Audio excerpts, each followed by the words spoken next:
Hi, I know I'm just a cat, but I believe in kindness. If you click subscribe under this video, you'll make my day. This is my way of saying sorry, Mom said, handing me a steaming cup of tea like it was a peace treaty written in chamomile and regret.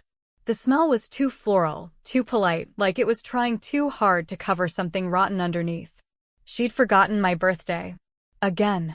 And this time, I didn't even flinch. I didn't say a word, didn't call her out, didn't crack a joke about early-onset dementia. I just nodded, took the cup, and sipped. 2 sips later, she was choking. Her eyes widened, mouth frozen midward, tea dribbling down her chin. And you know what she did? She stared at me. Not panicked. Not desperate. Just stared. I picked up my water and took another sip. Let's back up for a second. You ever reach a point where disappointment doesn't surprise you anymore? Where it becomes a kind of wallpaper in your life, always there, never quite peeling, just clinging to the background like mildew. That's what it felt like every year around my birthday. I used to wait for the text, the call, the fake enthusiastic voicemail. Somewhere in my 20s, I gave up hoping it would be on time. By 35, I stopped checking my phone altogether. And now, at 43, I just laugh quietly to myself when I scroll through my inbox and see promotions for birthday deals on moisturizer and anti-aging supplements, but nothing from her. This year, though, it felt colder than usual. Maybe because Emily had just gotten back from that spiritual cleanse in Sedona and Mom couldn't stop posting about it on Facebook. Photos of crystals, herbal teas, Emily with a goddamn falcon perched on her arm. My birthday fell on a Tuesday. She posted a meme that day, some tired quote about choosing peace over people, and tagged Emily. Not me. Not a single word to me. At dinner that night, I sat alone at a booth in an old diner that smelled like burnt bacon and nostalgia. I ordered meatloaf and cherry pie. The waitress, a woman with tired eyes and overdrawn lips, brought over a slice with a little candle stuck in the middle. On the house, she said. You looked like someone who needed it. I didn't ask how she knew. Maybe it was the way I kept checking my phone and then laughing bitterly at nothing. The next morning, I checked the family calendar app. Yeah, we still use one of those. Mom insisted we all keep it updated so we stay connected. There it was, a big red circle around Saturday. Emily's birthday. With emojis. So many damn emojis. I stared at it for a minute. Then I did something I'd never done before. I opened the event, tapped edit, and swapped the name. I replaced Emily with Claire. Just like that. No announcement. No text. No fanfare. Just a quiet shift. A glitch in the matrix. By Friday, Mom had texted me, "Can you come by Saturday for tea and a chat? I owe you an apology." No details. No mention of birthdays. Just that. I didn't reply right away. I let her sit with the silence. Around 6 that evening, she texted again. Emily told me it was your birthday this week. I'm sorry I missed it. Come by tomorrow. My treat. My treat. Like we were going out for coffee and croissants instead of patching over 4 decades of emotional abandonment. Saturday came.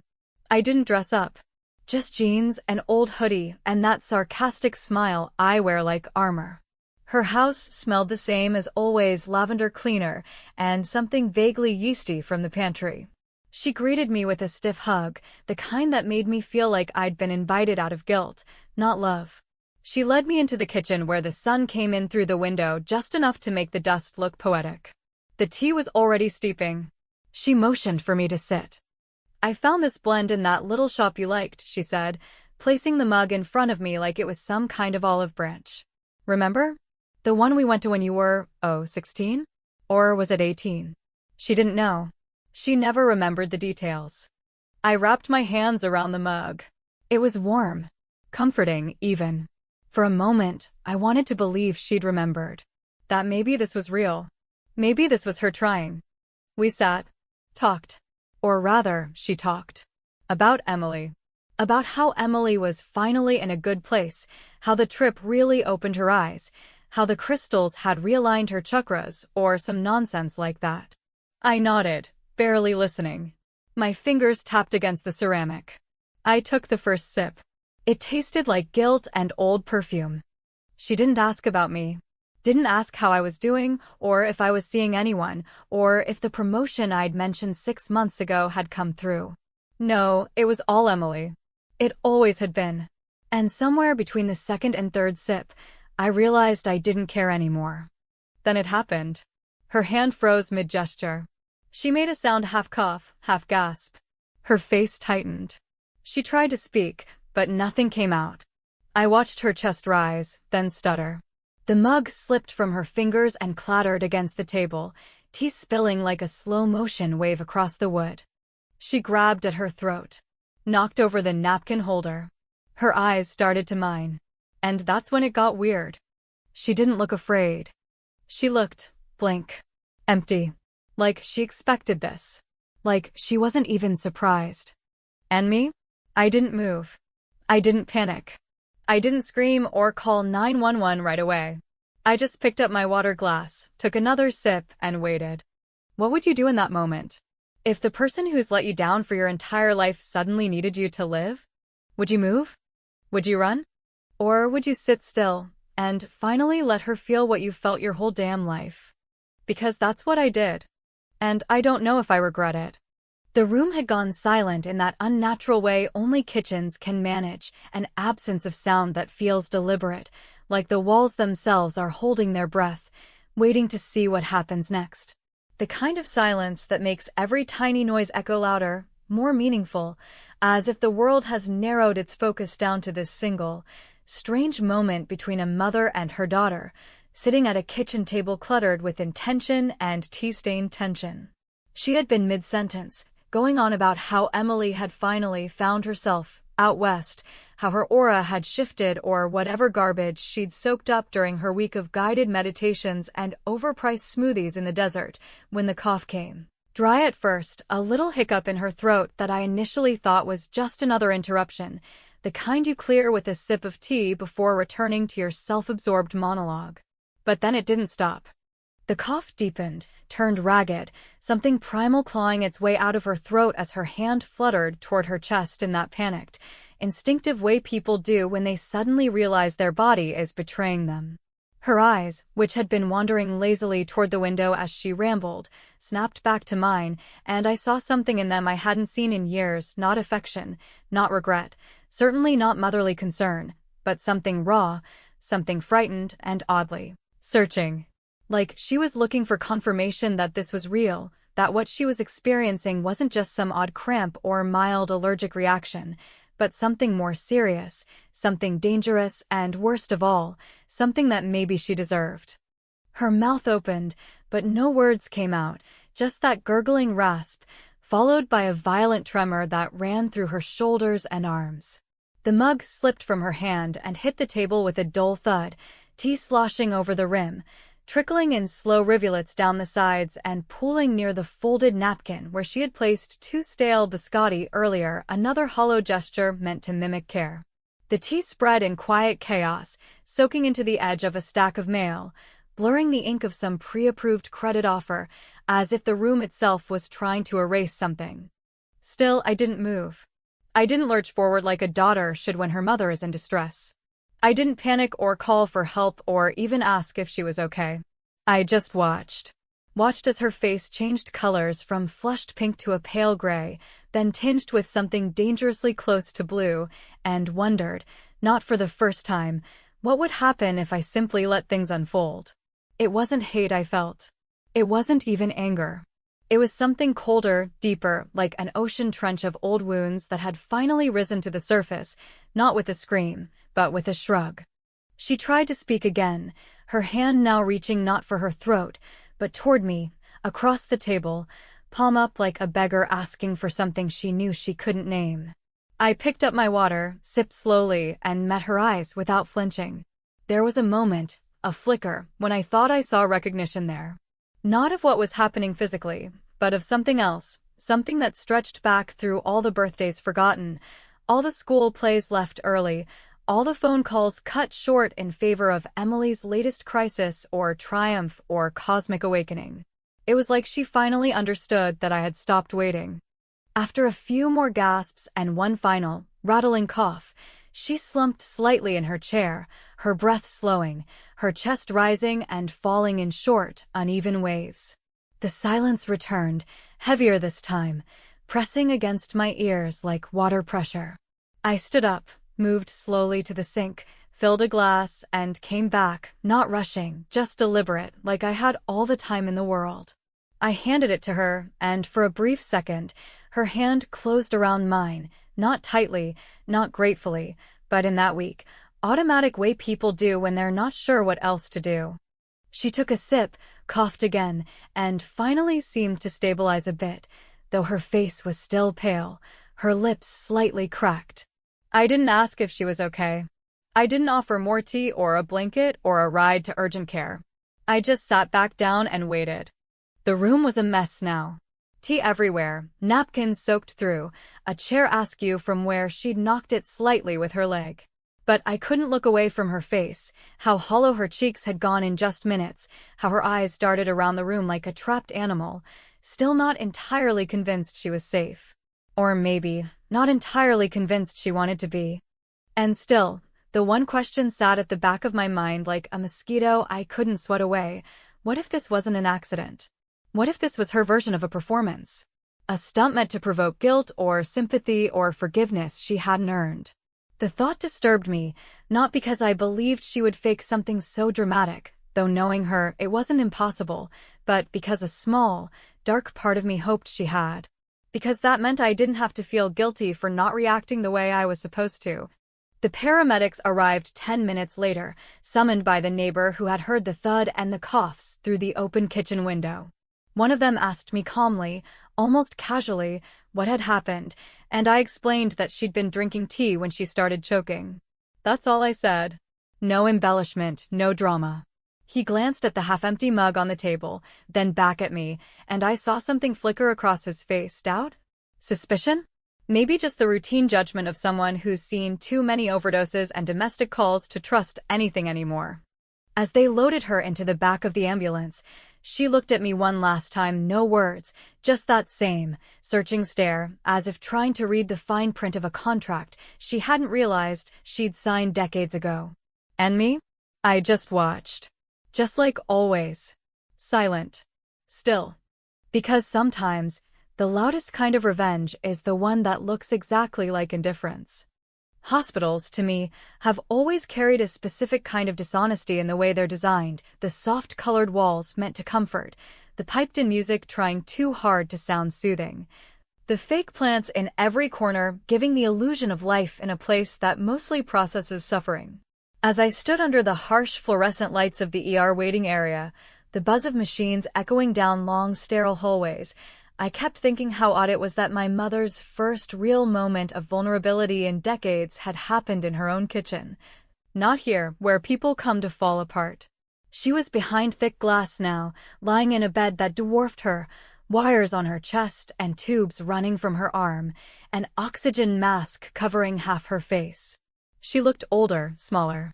Somehow, the woman who used to tower over me with disappointment and thin-lipped judgment had shrunk into someone who didn't seem capable of harm, at least not in the traditional sense. And yet, that's exactly what she had. Always done, hadn't she? Harmed without bruises. Cut without blades.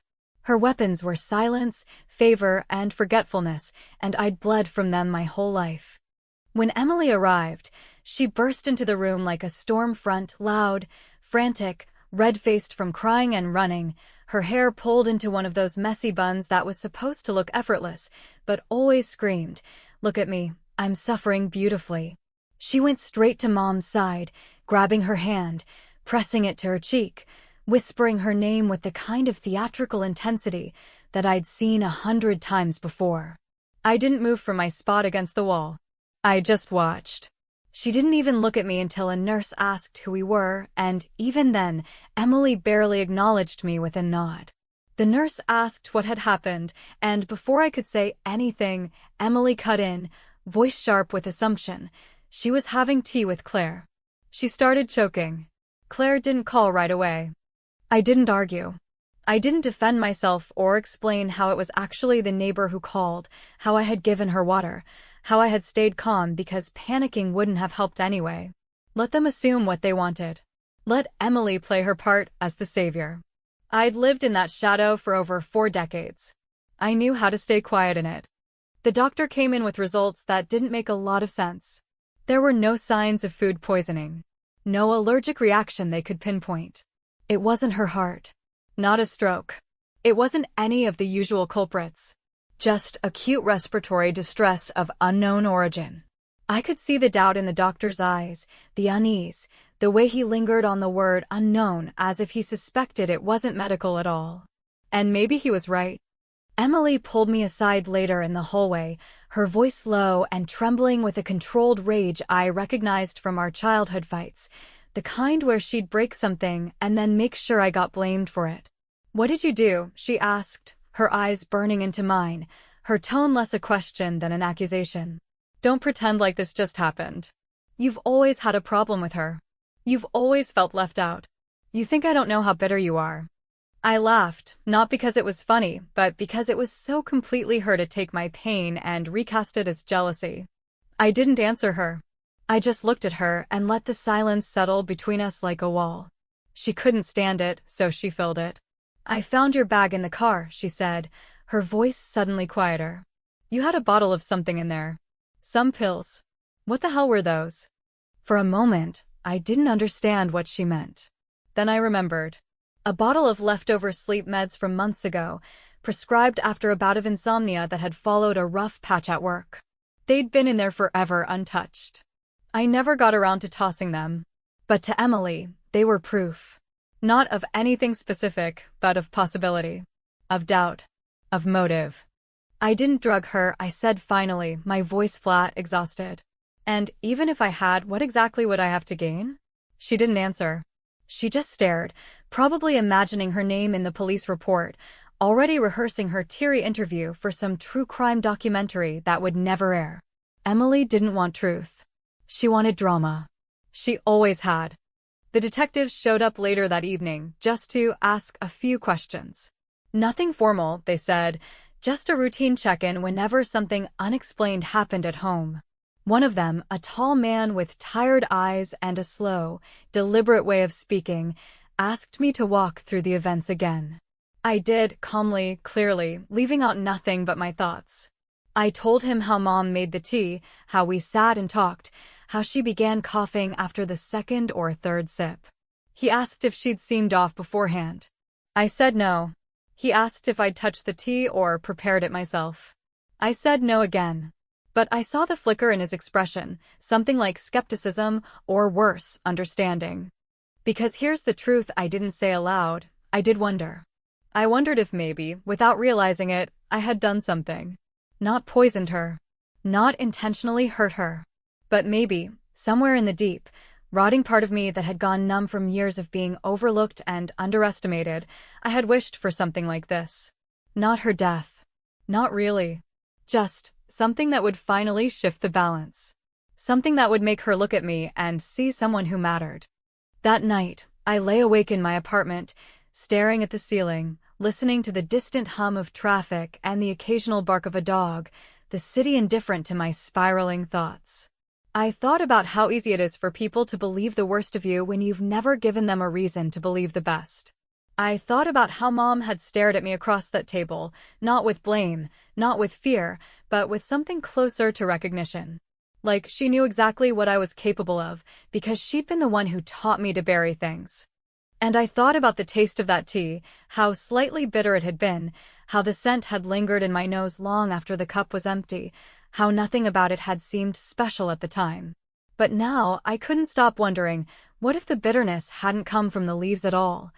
What if it had been something else? What if it had always been something else? It's a strange thing, the way suspicion seeps into your mind, not as an abrupt intrusion, but like a slow leak beneath the floorboards, a quiet, persistent drip that eventually soaks everything. I hadn't slept much after that first night at the hospital, and the few hours I did manage were punctuated by half-dreams filled with the sound of porcelain cracking and breath being stolen mid-sentence. I couldn't stop replaying the moment in the kitchen, the tea, the choking, the stare, and the longer I sat with it, the more I felt an itch I couldn't scratch, an uncomfortable tension that told me I was missing something. That the story everyone thought they understood was far from complete. And the more I turned it over in my head, the more one question kept resurfacing, stubborn and sharp. Why hadn't she looked surprised? There was something too calm about her reaction, something too intentional in the way her eyes locked onto mine, not pleading for help, not even filled with panic, but rather with a kind of silent resignation that made me feel, for the first time, like maybe I hadn't been the one playing games all along. Maybe I had just stumbled into one. And if that were true, if that moment had been a performance, then who was the audience supposed to be? The next afternoon, after the hospital confirmed that my mother would be held for observation a few more days while they conducted further tests, I returned to her house under the pretense of collecting some things for her: slippers, a sweater, her ridiculous herbal hand cream she insisted on using even though it smelled like wet moss and regret. But I wasn't there for any of that. I needed to see the kitchen again, to walk through the motions, to look at everything she had touched, and, more importantly, everything she hadn't. The kitchen was spotless. Too spotless. The kind of clean that speaks of deliberate action rather than routine maintenance. My mother had never been an especially tidy woman. Her idea of cleaning was usually a half-hearted sweep and a candle.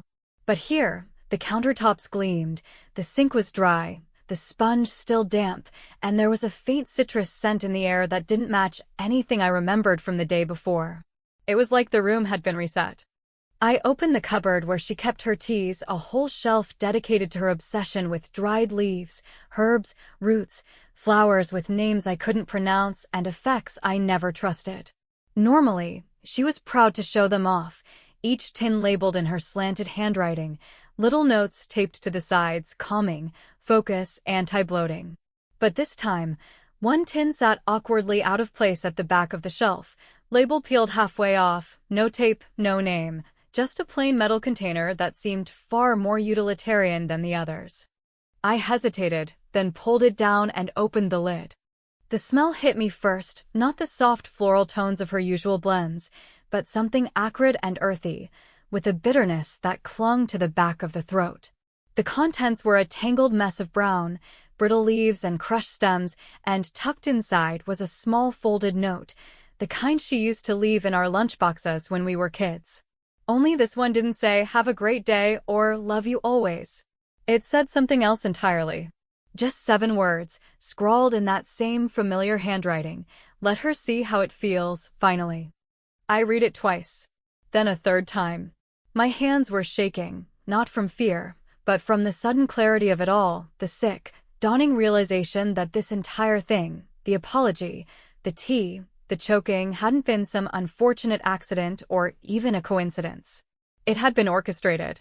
Not by me, not by chance, but by her. My mother had planned it.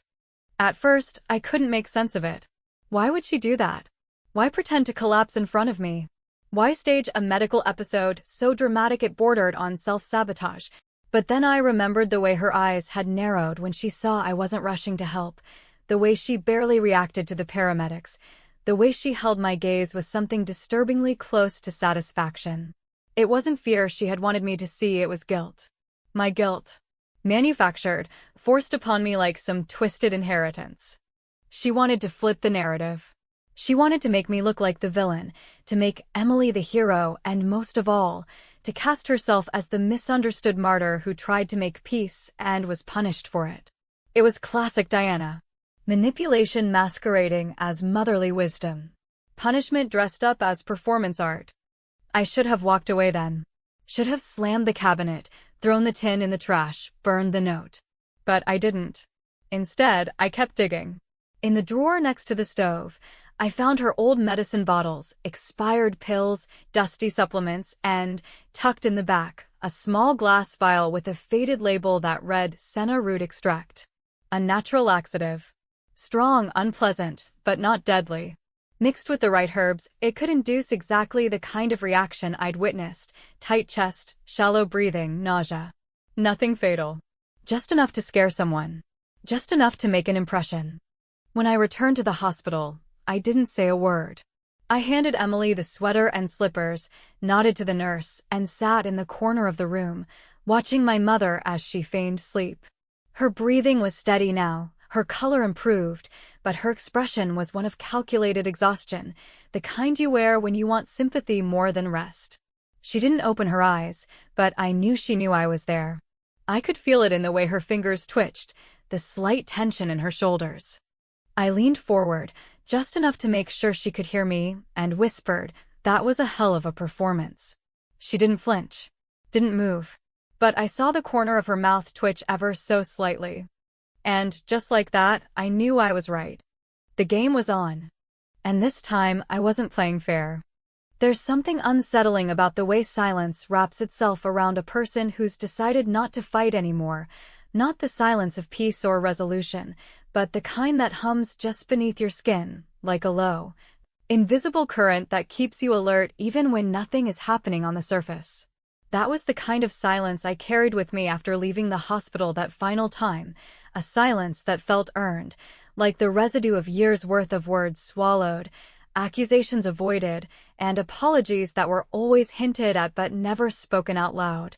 I didn't tell Emily what I had found in the kitchen, didn't show her the note, didn't mention the tea tin or the senna root extract or the way our mother's hands had curled so naturally around the edge of the table as she pretended to lose control. I didn't say anything, not because I was afraid of being believed or not believed, but because I no longer owed anyone a version of the story they could live with. The truth is, I had no interest in defending myself anymore. That part of me, the one that used to flinch when Mom gave Emily credit for something I'd done, the part that waited for approval like a dog begging for scraps, had finally burned out. It hadn't exploded in rage or collapsed into grief.